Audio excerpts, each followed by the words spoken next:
Tanto, ¿eh?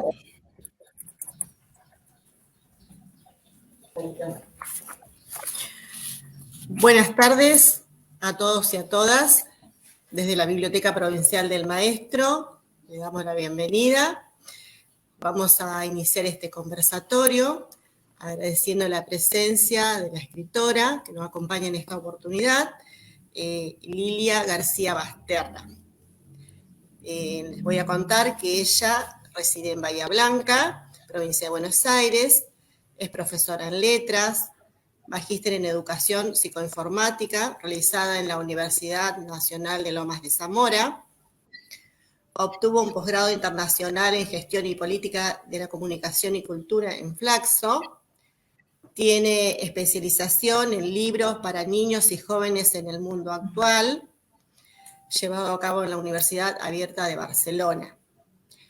Fue distinguida en el primer premio Los Niños del Mercosur, de Editorial Comunicarte, por el cuento Las líneas de la mano. El primer premio Fausto Cova de Literatura Infantil, de Editorial Libre Sociedad Anónima, por la obra La familia de Martina Spadaccini. Y una mención especial en el premio Sigmar por la novela Un sembrado de estrellas, la cual fue seleccionada como sugerencia para el itinerario lector de la propuesta nacional Libro como Puentes, Bitácoras de Lectura. Un proyecto pensado desde la Biblioteca Nacional de Maestras y Maestros.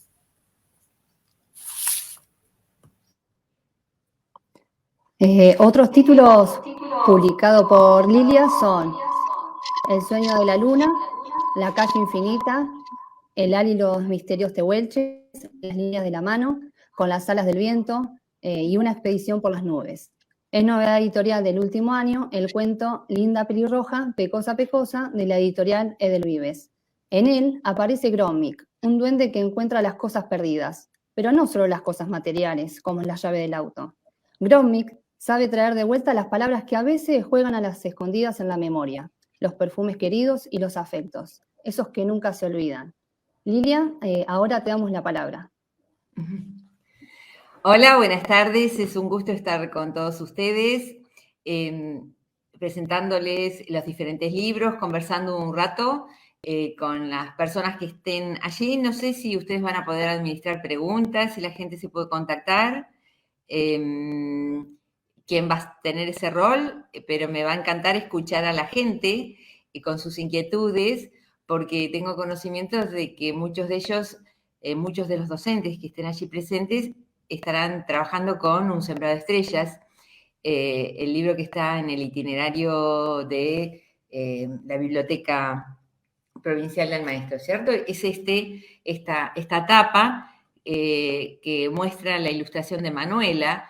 Es Patricia López Latour, hizo todas las ilustraciones, bellísimas todas ellas, que acompañan al texto, y le da también la posibilidad a los chicos que puedan imaginar infinita cantidad de cosas a partir de la interpretación de esa niña cartonera que recorre las calles noche tras noche, mejor dicho, y bueno, se preocupa tanto por esas estrellas fugaces que esa inquietud llevará la trama de toda la novela.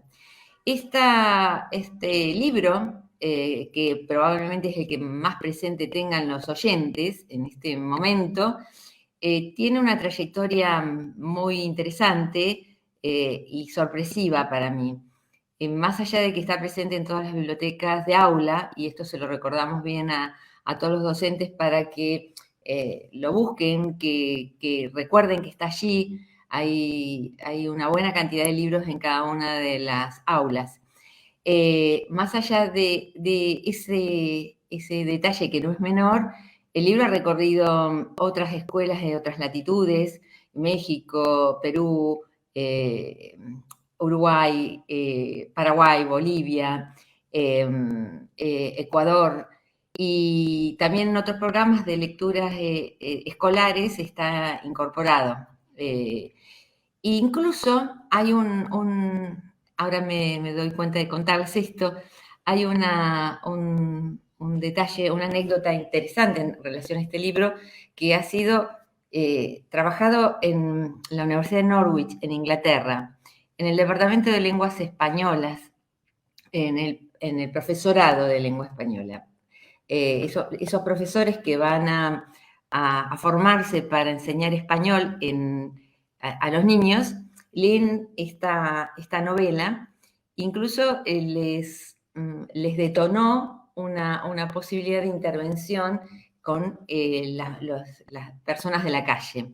Así que resultó un puente entre la lectura y la interacción social en Norwich. Y bueno, a raíz de Un sembrado de estrellas se entusiasmaron muchos con otros libros y también incorporaron a Familia Martínez Pacini, que no lo tengo aquí en mi escritorio en este momento, pero que ustedes lo mostraron la tapa, y ese cuento es un libro álbum que ganó el primer premio de literatura infantil y juvenil de Librería Española, y también fue adoptado en la misma universidad y lo llevaron a un campo muy interesante. Lo cruzaron por la transculturalidad o por la multiculturalidad, y ya que es un libro bastante disparatado y tiene un cierre bastante sorpresivo, no lo vamos a spoilear, dirían los chicos en este momento, pero dio para una serie de interpretaciones. Incluso hay quien dijo que era una llamativa expresión de pensamiento lateral. Yo no sé, porque esas cosas no me doy cuenta. Uno escribe y de pronto se sorprende de las interpretaciones lectoras que surgen por allí, que son siempre maravillosas, ¿no? Y bueno, estos dos libros, en latitudes tan extrañas como pueden llegar a ser una universidad en Inglaterra, han estado presentes. Y bueno, les contaba que para mí es interesantísimo el tema de la ilustración, primero porque tengo formación, que no lo mencionamos porque tengo una vergonzosa trayectoria por la ilustración. Pero me interesa mucho y ejercito y juego con eso. Y de hecho el año pasado estuve en una exposición con Mónica Weiss y hay cosas interesantes que se pueden reflexionar en relación a los textos y las ilustraciones y la interacción entre esos lenguajes, incluso la gráfica. Tengamos en cuenta que la familia Martínez Pacini tiene el primer premio de libro álbum, ¿sí? Es decir, que fue la totalidad textual, no solo el texto lingüístico lo premiado. Y sorpresivamente para la editorial, los ilustradores fueron mis alumnos de la Escuela de Artes Visuales, y que bueno, no eran ilustradores profesionales en ese momento, ya lo son. Eran alumnos de la carrera de ilustración, y la coordinación del arte de ese libro lo hizo Miriam Bange, que es una ilustradora, además de ser una muy querida amiga, es una ilustradora que hoy en día también tiene varios libros publicados. Así que si en algún momento les interesara, también podemos pensar las relaciones entre texto e ilustración, que hace muchos años que a mí me inquieta, y de hecho el posgrado que hice en Barcelona en su momento tuvo una semana presencial de libro álbum, y eso era hace 10 años. Fíjense si hace tiempo que estamos inquietos por los modos de interacción entre texto e imagen. Bueno, Silvia, yo confío en que vos me reconduzcas en el momento en que me disparo en una temática, porque voy enlazando temas y de pronto hay inquietudes diversas y yo me voy por las ramas fácilmente. No te estoy escuchando. Es interesante todo lo que estás diciendo, todo lo que estás contando, así que seguí nomás. Te sigo tranquila. Sí, porque está todo muy, muy interesante. Bueno. Sí, todo enriquece. Bueno, no sé si olvidé preguntarte antes de que comenzáramos cómo ibas a administrar las preguntas o si tenés algún chat de preguntas, porque a mí la dinámica de conversatorio me interesa Te las especialmente. vamos a ir pasando. Sí, cuando hayan preguntas te las vamos leyendo, te vamos comentando. Perfecto. Entonces, bueno, y de paso comentamos a la gente que está por ahí escuchando, viéndonos, que vayan pensando y escribiendo sus preguntas, que vos estás bien predispuesta a responder. ¿Cómo Así no? que, Sí, sí. las preguntas Y también les podemos señalar, sí. y también antes de que me olvide, le podemos señalar que pueden seguir las actividades y todo lo que se hace y los libros que salen publicados en las redes, en mis redes sociales. Hay 2 Facebook, no estoy clonada por otros, me cloné solita. Hay uno que es la fanpage y otro que es el Face común. Por Instagram, en todos los sitios me encuentran con mi nombre y apellido. Y además, y si hay muchos docentes y bibliotecarios, no debiéramos olvidarnos de esto. Hay un canal YouTube que hice con motivo de la pandemia, de la cuarentena, ya que los docentes estaban bastante complicados inicialmente, y después ya hubo apertura para la compra de libros y bueno, las librerías estaban abiertas, pero en el primer momento era bastante complejo. Así que inmediatamente con los primeros días de la cuarentena salí con el canal YouTube, que lo encuentran con mi nombre, y lo que inicialmente resultó en los primeros 15 días un recurso de manotón de ahogado, digamos así, porque estaba respondiendo a la demanda de los docentes que por Facebook, por mensaje privado, me decían en qué complicaciones estaban.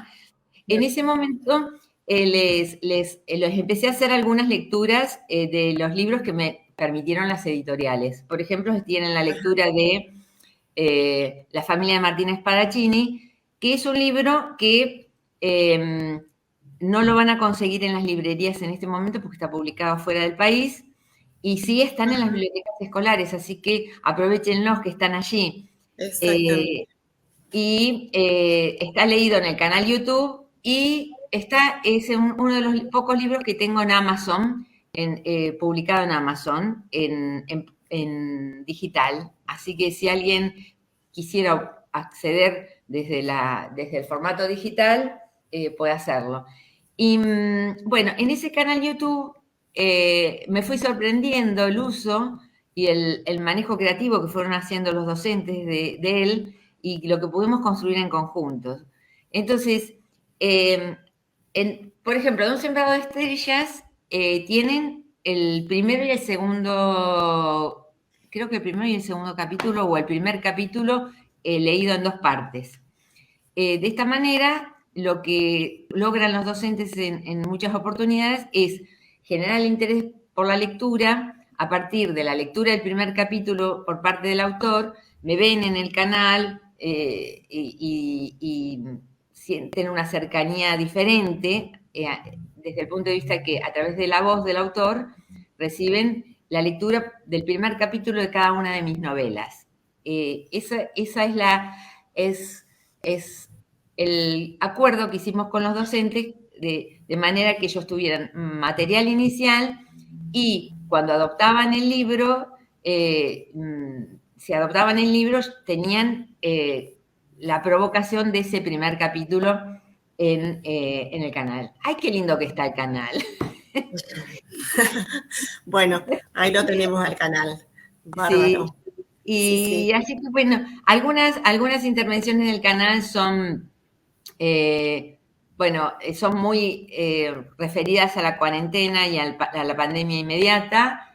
Y ahí está una leyenda patagónica, que es un invento que hicimos justamente con Miriam Bange, porque es un libro que no existe físicamente. Lo bautizamos audiolibro ilustrado, porque de hecho con esas ilustraciones y ese texto ganamos un premio en Japón, en un concurso entre Japón y Chile, que promovió Chile, que que era para una plataforma de libros digitales. Ese libro, eso está publicado ahí de manera digital, y como no tienen la exclusividad del formato, en la pandemia, que los docentes necesitaban leyendas, mitos y leyendas, y era uno de los pocos que tenía liberados, porque el otro de mitos y leyendas es, y no lo tengo para mostrarlos acá la tapa, Elal y los misterios tehuelches. Pero eso, bueno, está publicado por una editorial, y si bien en el canal leo un primer capítulo, el uso de ese material tengo que acordarlo con las editoriales. Si quieres vender online, bueno, asegura... no le publiqué. No, las publicidades son tremendas. Bueno, y en el canal está bastante completo. Creo que me faltan las sugerencias lectoras para segundo ciclo, pero están organizadas para primero, segundo y tercer ciclo. Y hay una intervención que es de la Feria del Libro Infantil y Juvenil de este año, que me pidieron una intervención digital, en la cual se habla de un libro que es La Calle Infinita. ¿Quieren que les hable de La Calle Infinita? Y después lo que necesiten preguntarme de Un sembrado de estrellas, me lo preguntan, ¿sí? Dale, te escuchamos atentamente.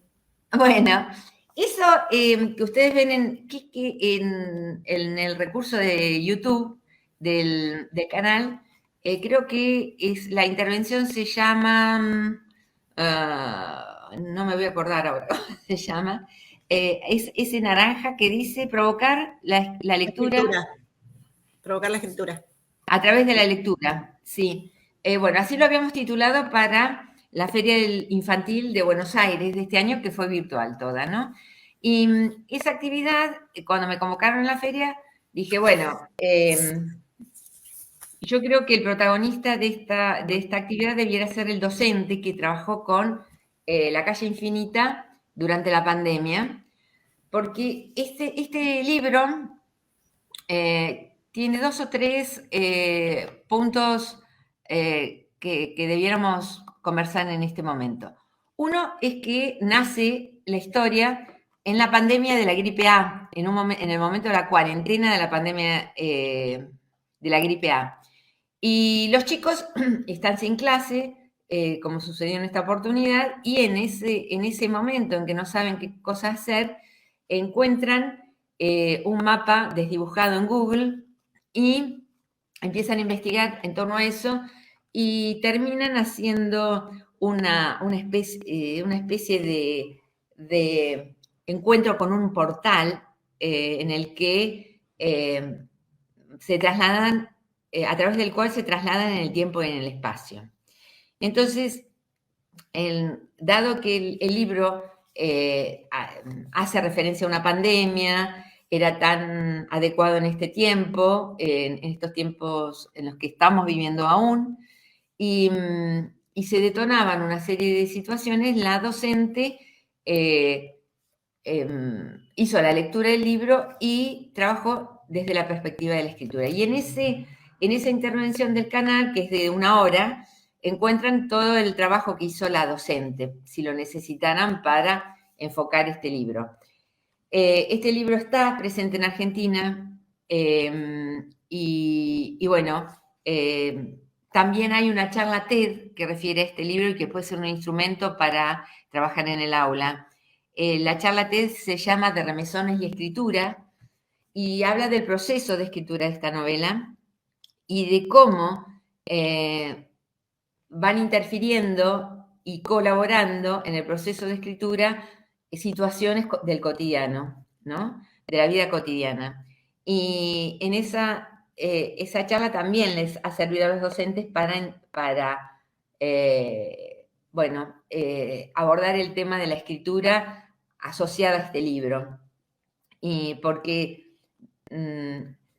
este libro iba en proceso de escribirse y yo tuve que viajar a un congreso en Chile y en el congreso me sorprendió el terremoto de 2010. Y esa situación y lo que viví en el terremoto hizo que se modificara la historia y en el transcurso del año siguiente que la terminé de escribir, la novela fue otra. Entonces, en la charla TED explico todo eso y para sugerirle a los docentes también que en el libro hay ciertos ítems que si uno los busca en las redes, los encuentra. Por ejemplo, la isla Robinson Crusoe, donde se transportan los chicos, está en Chile y fue la isla que sufrió el tsunami, un tsunami que está presente de alguna manera en la novela. Y uno, si se hace la indagación en las redes, se encuentra elementos para asociar con el libro. Y justamente esta docente con la cual conversamos para la feria infantil hizo todo un trabajo con redes y asociando la trama del libro con ítems que encontraron en las redes. Así que para este libro tienen un montón de recursos, más allá de toda la imaginación que yo sé que abunda en los docentes y que siempre me sorprenden con los trabajos que hacen, ¿no? Por eso siempre me dan ganas de entrevistarlos a mí, entrevistarlos yo a ellos, porque tienen una cantidad de experiencias maravillosas. Y este libro también tiene una característica que ha sido trabajado, por ejemplo, en 5º año de la escuela primaria y en 2º año de la escuela secundaria. Porque, bueno, eso sucede con con la literatura que supuestamente es infantil o juvenil.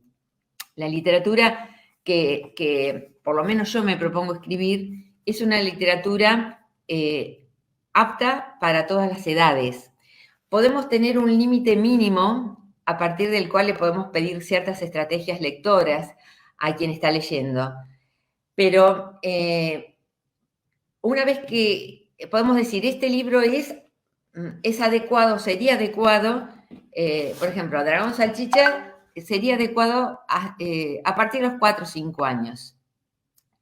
Y La calle infinita sería adecuado a partir de 11, 12 años. O capaz que 10 años si tenemos un grupo muy lector, ¿no? Pero estamos diciendo a partir de. ¿Por qué? Porque la extensión de la novela, porque el tipo de lenguaje, porque hay relaciones intertextuales que se van a disfrutar más con cierto entrenamiento lector. Y si ponemos un chico de 5 años con esta novela, no va a funcionar. Pero si ponemos un chico de 5 o 10 años con Dragón Salchicha, si bien hay una historia sencilla que abordamos desde muy temprana edad, hay una profundidad en el tratamiento de la historia o de la asociación de símbolos o de imágenes que nos permite disfrutar o considerar la historia para todas las edades, ¿no? Entonces, la calidad de la literatura infantil y juvenil debe ser tal como para que la podamos disfrutar en todas las edades. Si nosotros sentimos que un libro es, o una historia, aunque sea para muy, muy, muy, muy pequeñines, la sentimos sonzona, es porque esa historia no es ni siquiera para el gato, no es para ningún chico. Entonces, por ejemplo, yo le escribí ahora a mi nieta un libro que se llama Kira tiene sueño. Mi nieta tiene 10 meses. Se lo escribí mientras estaba embarazada, mi hija. No lo tengo a mano, si después me dejan hacer una corridita, los busco y se los muestro. Es un libro almohada único en su tipo, pero la historia que se cuenta en ese libro, que no está a la venta ni nada, si bien es extremadamente sencilla para que un bebé le resulte sonora y demás, no por eso no la disfrutamos como adultos, ¿no? Yo siempre digo que la literatura infantil y juvenil es inclusiva porque nos incluye absolutamente a todos desde el placer, ¿sí? Si no me incluye a mí como adulto, bueno, tampoco incluye a un chico. Si yo no la disfruto como adulto, tampoco la va a disfrutar un chico. Y prueba de eso, por ejemplo, es que tanto Un sembrado de estrellas como El sueño de la luna no, Cruzar el río, este libro, de los más fans que tengo, son los abuelos les cuentos, son los abuelos. Y también están adorando a, ¿dónde está? Linda pelirroja, pecosa. Y la verdad es que a mí me llama la atención la cantidad de gente mayor que acude a los libros de literatura infantil y juvenil. Incluso hay una tendencia editorial en el mundo que está buscando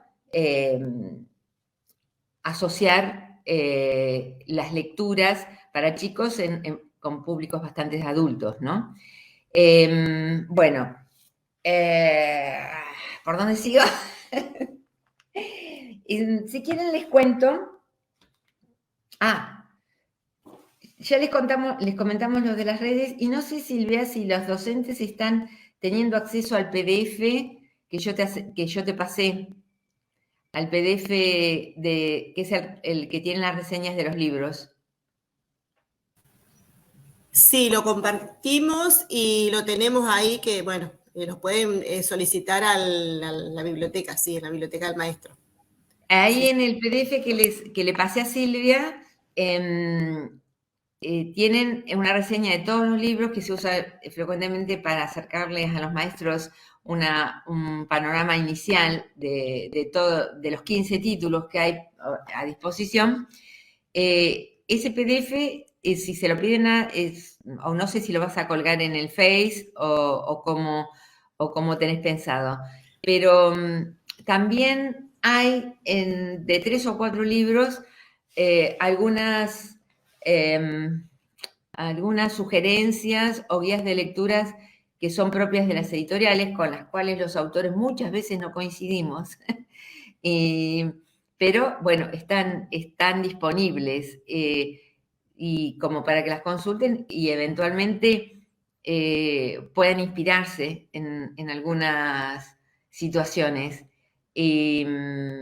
Bueno, no me quería olvidar de eso porque son instrumentos que les pueden servir para acercarse a los libros y para tener otras perspectivas más allá de la inicial, que sería bueno que la tengan solitos y que se acerquen al libro sin prejuicios, sin la mirada de los otros, y bueno, que comiencen disfrutándolos en primera persona y anotando las cosas que les surgen como propias y después contrastando con lo que anda dando vueltas por allí, que de pronto abona el territorio en el que estamos trabajando como situación original, ¿no? Bueno, otro libro que tienen presentes en las bibliotecas escolares es Una expedición por las nubes. Y les insisto en estos 3 libros porque es material que ya está en las escuelas y que es importante que lo podamos aprovechar, que se revuelvan las cajas, que se fijen que la familia de Martínez Parachini está en inicial y primer ciclo. Y Una expedición por las nubes y Un sembrado de estrellas está en las cajas de primer ciclo, segundo ciclo. Está en quinto año, segundo ciclo, ¿no? Entonces, en las cajas que se frecuentan en quinto, sexto, quinto año, sí. Así que si revisan estos 2 libros y se suma, que yo no tengo aquí La familia Martínez Parachini, que este libro y La familia Parachini no se consiguen en Argentina.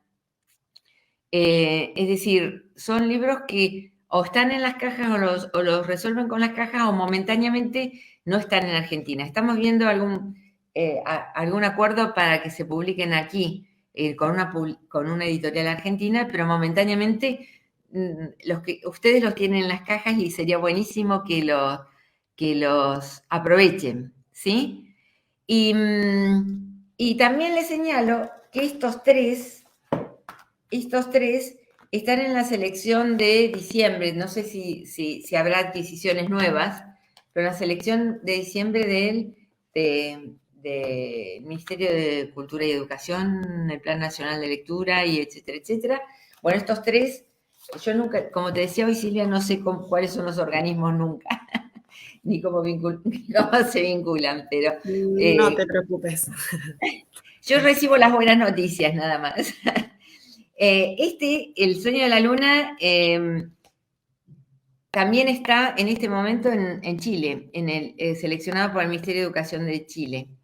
Y estos tres salieron en las elecciones, están recomendados, son recomendaciones, y no sé si va a haber nuevas compras, pero bueno, son 3 libros que han pasado por esa evaluación. No quiere decir que los libros que no pasan por esas evaluaciones o que no son recomendados no son decididamente recomendables, ¿no? Pero, bueno, es un valor agregado para uno como autor, es un valor agregado el hecho de que un grupo de evaluación de educación considere los libros recomendables, ¿no?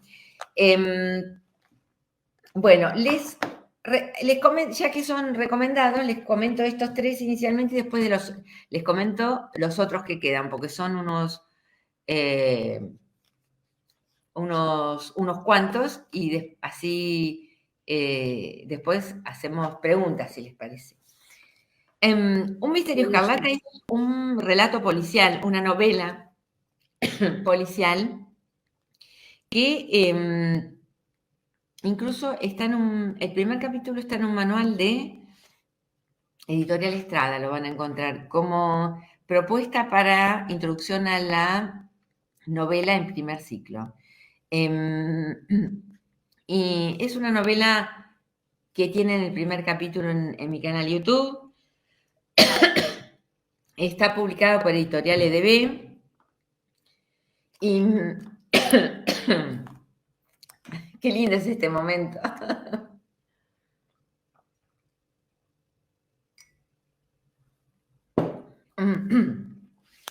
Y bueno, si quieren, después les leo un fragmento, pero sería bueno que el tiempo que tengamos acá lo usemos quizás para preguntas, porque la lectura del primer capítulo, insisto, está en el canal YouTube. El sueño de la luna tiene unas ilustraciones maravillosas. El misterio escarlata tiene ilustraciones de Leonora Arroyo, también una excelente ilustradora. Y el sueño de la luna lo ilustró María Elina. Y tiene algunas características. Es un poema narrativo. Tiene la característica de que este libro ha sido publicado en letra cursiva, ¿no? Atendiendo a la posibilidad múltiple de que decidan efectivamente pensar en letra cursiva algunos procesos de lectura. Porque entre tantas tendencias o propuestas que hay en torno a la lectoescritura, hay algún posicionamiento en torno a la letra manuscrita y la editorial consideró adecuado, incluso por el tono que tenía el poema, el hecho de utilizar tipografía cursiva. Es un poema narrativo, insisto en esa idea, cuyas ilustraciones son maravillosas. Y bueno, les propongo que cuando tengan oportunidad se acerquen al libro. También no fue construido como libro álbum, pero la ilustradora le dio una impronta muy, muy interesante que acerca la interpretación del texto desde otra perspectiva, ¿sí? Bueno, ¿qué tengo más a mano? La estrella de 2021. ¡Ay! Se me habían ido 20 años como nada. La última estrellita. Esta es la última estrellita. Un placer porque está publicado por Editoriales del Vives. Para los autores, ciertas editoriales tienen una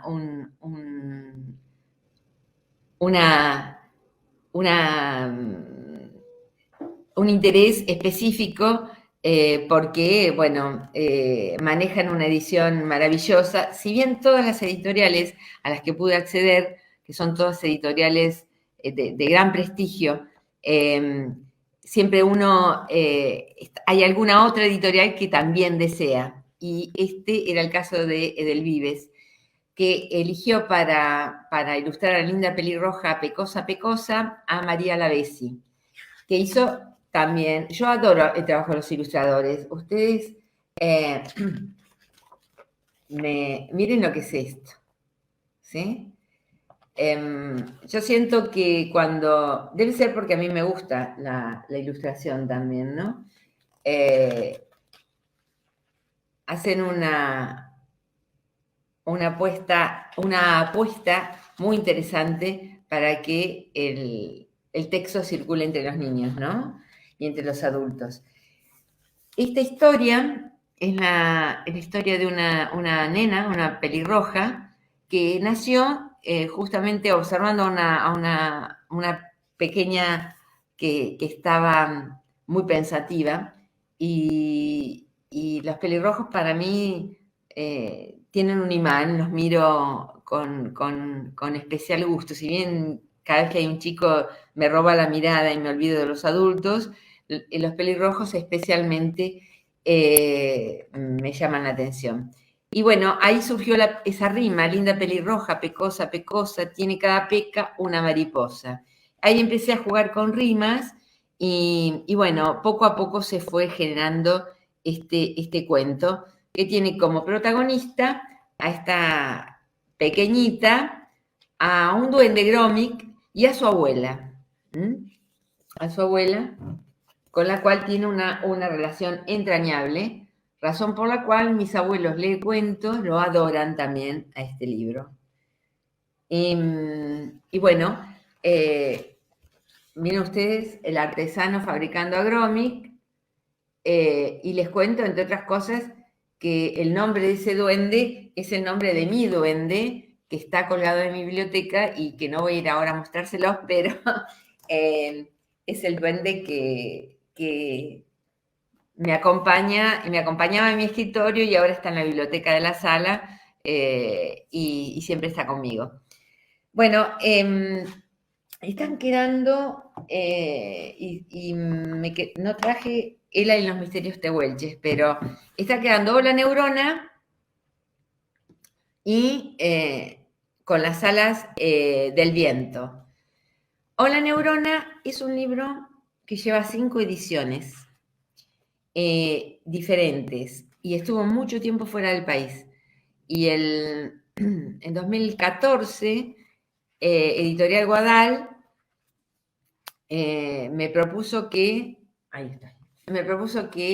lo traían ellos a Argentina y que íbamos a hacer la edición que yo soñé siempre para este libro.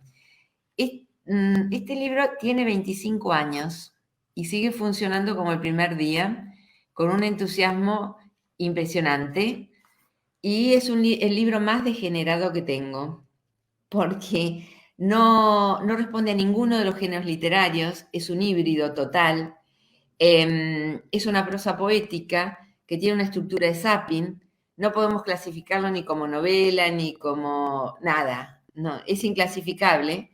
Y no solo eso, cuando el libro nació, yo quería que tuvieran páginas en blanco, pero eso hace 25 años, una de las cosas que me preguntaban, ¿para qué páginas en blanco si un libro tiene que estar totalmente escrito? ¿No?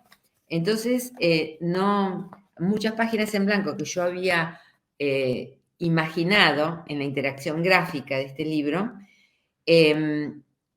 fueron retiradas en ese momento. Cuando hicimos el acuerdo por esta edición, me dijeron, vamos a poner todas las páginas en blanco que a vos se te ocurran.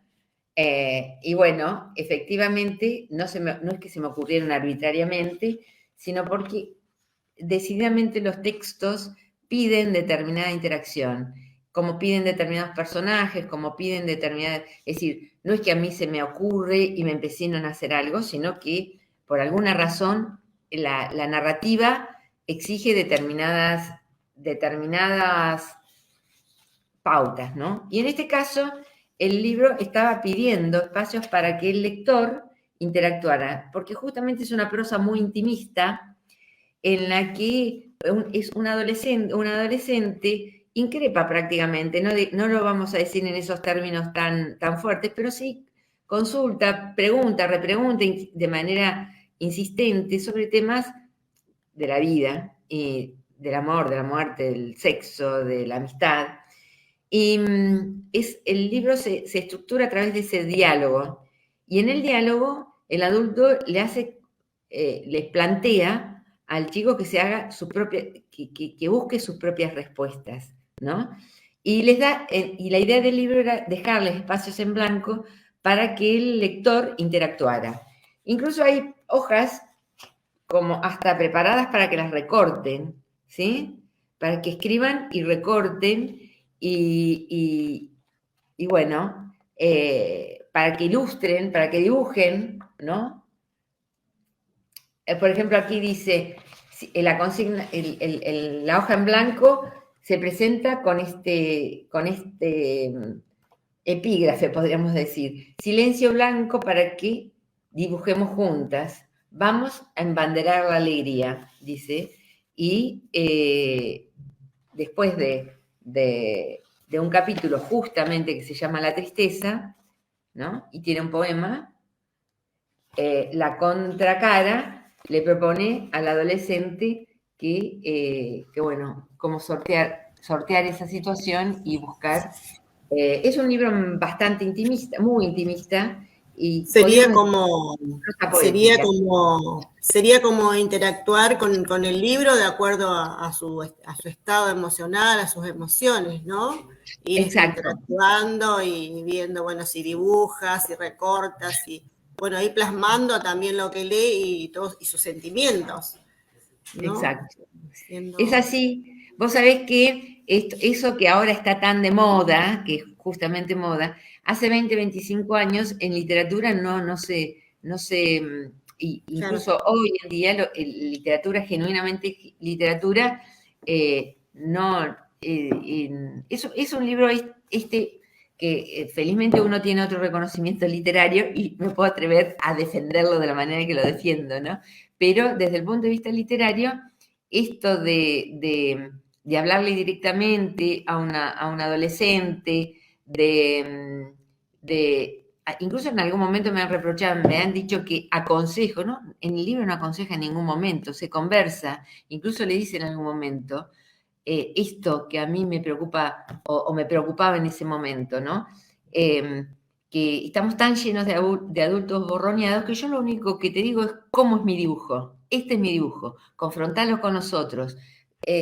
Mi respuesta, testeala, revisala, repreguntate. Elegí vos las respuestas, pero yo no te voy a decir ni tal vez, yo te digo esto que es mi mirada, que es muy probable que no sea válida, pero contrastarla con todas las otras y revisar cuál va a ser y elegir tu punto de vista, ¿no? Porque, bueno, eso es un poco una posición que he tomado en torno a la maternidad y en torno a los jóvenes también, ¿no? Claro, que tenga posibilidades de analizar y de elegir, ¿no? De ver, ¿cierto? Exacto, porque elegir significa también tener muchas cosas para ver y incluso para enojarse con esas cosas. Y si se tiene que enojar con estas, que se enoje y en el momento que se enoje va a poder construir la propia, ¿sí? Entonces, bueno, me fui con Hola Neurona mucho y Pero creo que qué ya... buen material, muy recomendable, la verdad. Así que bueno, hermoso, muy lindo, ¿no? Bueno, La sí, verdad, ese libro no lo conocía. Hola Neurona. No. Es un libro raro, es un libro raro y que, ya te digo, tiene 5 interpretaciones, cada edición es una interpretación porque cada edición tiene un entorno o paratexto, que se diría científicamente, ¿no? Que es el entorno gráfico, las ilustraciones que le dan un modo de presentación diferente, ¿no? Y sí, y circula, pero libro circula por todas partes de habla hispana. En México lo adoran a ese libro, a La Neurona, y incluso ha sido comprado por la SEP, que son planes de lecturas de allá, ¿no? Y bueno, es un libro que yo quiero mucho. Uh-huh. Sí, se nota que es muy rico y debe llegar mucho al destinatario, ¿no? Uh-huh. Como se adapta, digamos, como decías vos hoy, también a las distintas edades, ¿sí? Uh-huh. Tenemos una pregunta. Sí, ¿Sí? Perfecto, me encanta que empecemos con la pregunta. Dice, ¿cómo se despertó su interés por la escritura? ¿Hubo alguien en casa que leía o frecuentabas bibliotecas? Qué buena pregunta. Empiezo por, ¿hubo alguien en casa que leía? Porque esa pregunta es muy fuerte y para que también nos ubiquemos un poquito en la palmera de algunas cosas, ¿no? Yo tenía una familia amorosa de padres muy trabajadores, panaderos. Mis padres, como la mayoría de los padres de mi generación, no tenía la escuela primaria terminada. No soy de los autores que es ese mito del autor precioso que tenía su casa llena de libros, bibliotecas, leían y robaban los libros de las estanterías de la biblioteca que los padres no te dejaban leer. No, mis padres me dejaban leer todo porque no sabía lo que había, ¿no? Entre otras cosas. Y había muy pocas cosas y las que llegaban eran por referencia de los docentes. Y aquí les quiero hablar muy especialmente a los docentes y a los bibliotecarios. Lo que yo soy como lectora hoy se debe a la buena voluntad y al sacrificio de mis padres, el honor que le hacían a la lectura y el deseo de comprar un libro para que estuviera en casa. Y a los docentes, que les sabían decir a mis padres qué comprarme. Entonces, los docentes recomendaban especialmente, en eso mi madre preguntaba, ¿qué le puedo ofrecer? Y así fue alimentándose nuestra biblioteca. Había más hambre de lectura que lectura en sí misma. Y había una devoción importante por parte de mis padres. Y eso fue constituyendo nuestra biblioteca. Y como muchos padres muy deseosos del bien cultural, de adquirir un bien cultural, nosotros tres, nuestros hermanos, mis hermanos y yo, todos estudiamos y todos somos grandes lectores. Y eso se pudo sembrar más por la devoción que porque hubiera una biblioteca infinita, ¿no? Y ustedes observen, y va a ser algo recurrente, y además pinta muy bien a un autor que haya tenido muchas lecturas y una biblioteca preciosa. Bueno, no fue mi caso. Y está bueno desmitificar eso, que para ser un gran escritor o ser una persona culta, con muchas lecturas, tenés que haber tenido una infancia llena de libros. Si la tenés llena de libros, bienvenido sea, pero si no la tenés llena de libros, hay alguien que puede hacer ese gesto mágico, y muchas veces es el docente o el bibliotecario el que tiene el mediador sería. El mediador, que tiene ese don de convidarnos, ¿no? Y entonces, es ahí contesté una parte. Y la otra parte es que mi primera frecuentaba bibliotecas. Frecuentaba bibliotecas, la biblioteca de la escuela fundamentalmente, y nosotros teníamos una biblioteca de aula que estaba alimentada por los libros que compraban los padres a principio de año. Entonces el docente hacía una lista de libros y en esa lista de libros a cada uno eran libros que rotaban, por lo tanto había 30 ejemplares que había sugerido el docente, y era la biblioteca independiente, es decir, eso no era para estudiar, era la que circulaba en un armario de la escuela. esa biblioteca para mí fue un regalo de la vida, y mi maestra de primer grado, enseñándome a leer con tantísimo amor, fueron claves. Y entonces mi encuentro con los libros fue gradual, fue de a bocaditos, y después tuve una prima que empezó a estudiar letras y yo estaría en primero o segundo año de la escuela secundaria, y ahí sí empecé a leer de manera intensa, porque la prima que estudiaba letras venía mucho a casa, mis padres eran de La Pampa y mi prima también era de La Pampa, así que frecuentaba en nuestra casa porque estaba estudiando en Bahía y era la familia sustituta la nuestra, así que yo me aprovechaba bastante de ella. Y bueno. Sí, eso estuvo muy bueno. Tenemos otra pregunta que dice, ¿cómo fue su encuentro con los libros? Y seguido, bueno, dice, escritor, ¿se nace o se hace? Bueno, creo que el encuentro con los libros más o menos está semblanteado, digamos, ¿no? Escritor, bueno, hay un amor por la palabra y una cuestión relacionada con la palabra que tiene mucho que ver con la resonancia o la vibración que tiene para uno, ¿no? Y como, por ejemplo, en casa a mis hijas siempre les he dicho, hay que tener cuidado con lo que se dice y con lo que se desea, porque la palabra es mágica, ¿no?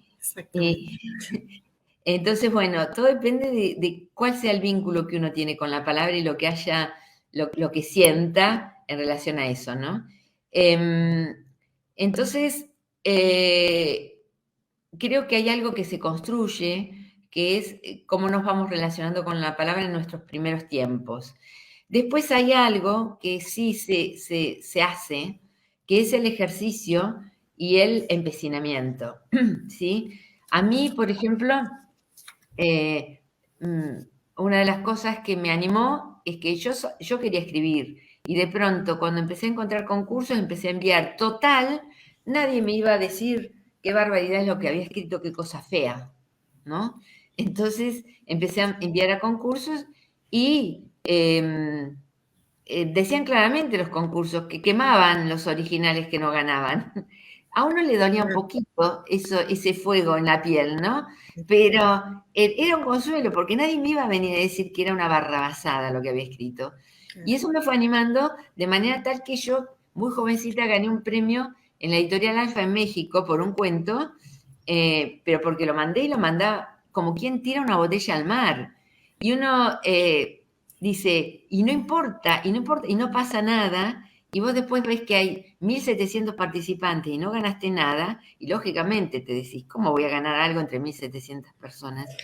Pero el día que te llaman y entre tantas personas ganaste o saliste entre los 10 seleccionados, que eso ya es, para cualquiera que participe en un concurso, es ya haber ganado un premio, porque salir entre los 10 últimos seleccionados significa que entras en la recta final, y después la recta final es simplemente, bueno, ¿cuál llega con el primer premio? Pero se supone que esos 10 son, y frecuentemente son publicados. Yo tengo muchas publicaciones de venidas de concursos, porque yo soy del interior y esa es una variable importante.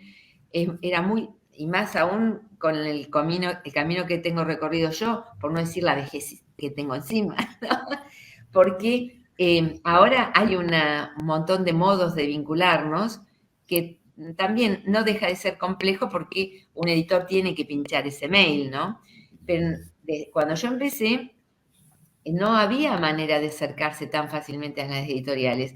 Y Dios atendía en Buenos Aires, lo atiende hoy, hacía 30 años atendía más todavía.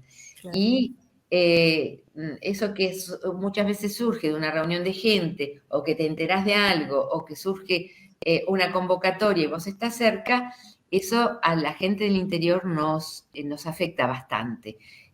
Ha sido mucho más trabajoso el llegar por el camino, siendo del interior que si hubiera estado en Buenos Aires, por ejemplo. Mira, ¿Sí? qué bueno.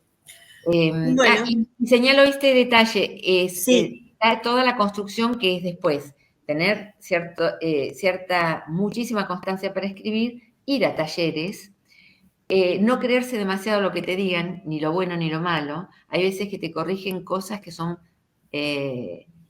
propias de tu estilo y capaz que son las cosas que te distinguen luego, ¿no? Y bueno, eso daría para una charla larga en torno a la escritura. Qué bueno, qué interesante eso que acabas de comentar. Y bueno, tenemos otra pregunta. Suele decir que en la actualidad se lee menos. ¿Qué opinas al respecto? Si observamos lo que se lee en pantalla, se lee cantidad de tiempo. No es seguramente la lectura de literatura o la que quisiéramos que se hiciera en determinadas instancias. Pero no desestimaría la lectura que está vigente y no solo eso, iría en busca de las oportunidades que hay en esa situación. Por ejemplo, en ese soporte. Yo, por ejemplo, en estos días estuve compartiendo con amigos una aplicación que tiene propuestas de lectura en función del tiempo que tenés. Si tenés 1 minuto, te ofrece una lectura de 1 minuto. Si tenés 5 minutos, una lectura que la completás en 5 minutos. Y te las va, la selección de lectura es maravillosa. Y entonces, bueno, serían maneras de ver cómo hacemos para que esos soportes nos ayuden a que circulen en mayor cantidad y calidad de lectura, fundamentalmente. Yo tengo mi libro electrónico, viajo con él constantemente, tengo lecturas para elegir en el lugar que se me ocurra, ya no viajo con un peso de libros importante, aunque me gusta leer en papel. Y bueno, lo que creo es que tenemos que enfocarnos muy bien en el proceso cognitivo de la lectura y explorarlo en profundidad, en la lectura y en la escritura. Y en el proceso de comprensión, sea en el soporte que sea, porque si no nos estamos yendo en detalles que no hacen a la cuestión misma. Lo que necesitamos es un poderoso nivel de abstracción, de comprensión lectora inicialmente, de abstracción, de análisis de lo leído, de placer estético en torno a lo leído, y eso es independientemente de los soportes. Yo creo que se lee mucho más que en la época de mis abuelos, de mis padres mismos, primero porque los libros están al alcance más fácilmente, y por otra parte, porque ya en el celular tenemos oferta de lectura. Y aplicaciones y los nativos digitales las van a metabolizar diferente. Y si nos ponemos resistentes a eso, no vamos a lograr el objetivo último, que es una lectura comprensiva y placentera en cualquier condición de soporte. Si no, nos estamos yendo en el vestido y no en la esencia de la cosa. Bueno, la verdad que te agradecemos este encuentro, ¿sí? No queremos robarte más tiempo, nos encantó. No me lo están robando, lo estoy disfrutando un montón. Nos encantó que esté con nosotros, con la Biblioteca Provincial del Maestro, con los docentes, todo lo que han estado escuchando y preguntando, y seguramente vamos a compartir el video y vamos a compartir toda esa información que nos diste de tus medios de comunicación y bueno, ¿sí? Así que más que agradecida y bueno, nos encantó. A ustedes por el interés, y ojalá podamos compartir en algún momento el hecho de estar juntos y de algún ejercicio en vivo y en directo, y bueno, y ojalá que para ese momento podamos abrazarnos, por favor, sí. y que vivamos otra etapa. Pero inicialmente les agradezco muchísimo y aprovechense de todo el material que tenemos disponible y pensemos cómo hacer juntos para que para que la lectura sea gozosa y verdaderamente un modo de crecimiento para todos, ¿no? Genial. Bueno, muchas gracias por la buena Muchas gracias. predisposición y el amor que ponés, que se ve que tenés mucho amor por lo que haces, así que bueno, eso es fundamental. Así que te enviamos un beso grande, que sigas bien y muy agradecidas. A ustedes, hasta pronto. Bueno, chao, gracias. Chao.